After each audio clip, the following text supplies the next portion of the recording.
Bienvenue au Doudou Lisa.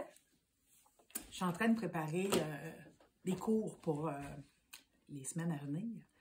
Et j'ai eu l'idée de vous faire une petite mini présentation sur le choix des couleurs quand on prépare une courte pointe.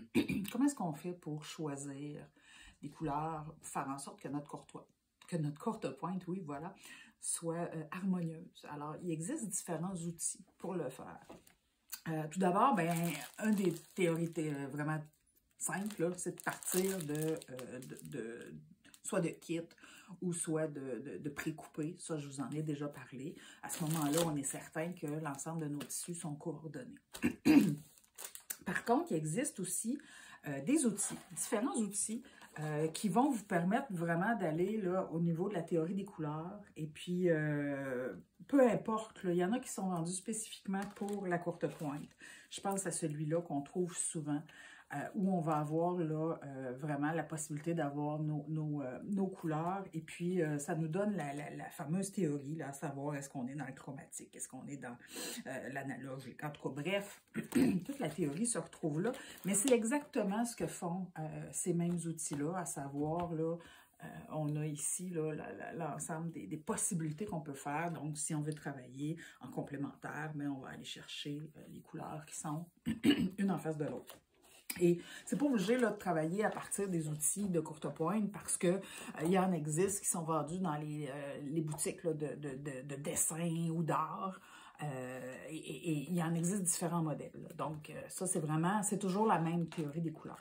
Par contre, il y a aussi d'autres trucs qui peuvent être intéressants pour choisir, aller dans un sens pour les couleurs.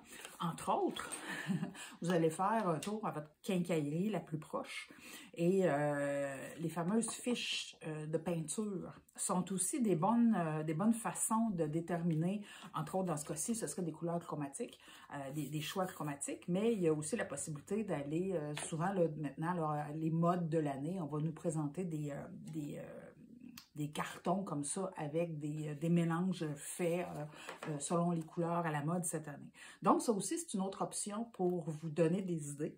Et il y a aussi Pinterest. Sur Pinterest, on va avoir des propositions, des fiches de couleurs. Vous en avez à la tonne. Il s'agit de fouiller là-dessus, puis vous allez trouver à ce moment-là des fiches de couleurs qui vont vous permettre à partir de là d'identifier les couleurs qui vous permettraient de faire votre courte pointe. Alors, suite à ça, vous venez en boutique, vous décidez de travailler à partir de tissus que vous avez déjà en stock et d'en ajouter, bref. C'est plein d'idées, c'est plein d'outils pour vous permettre de choisir les plus belles couleurs pour votre prochain projet de courte pointe.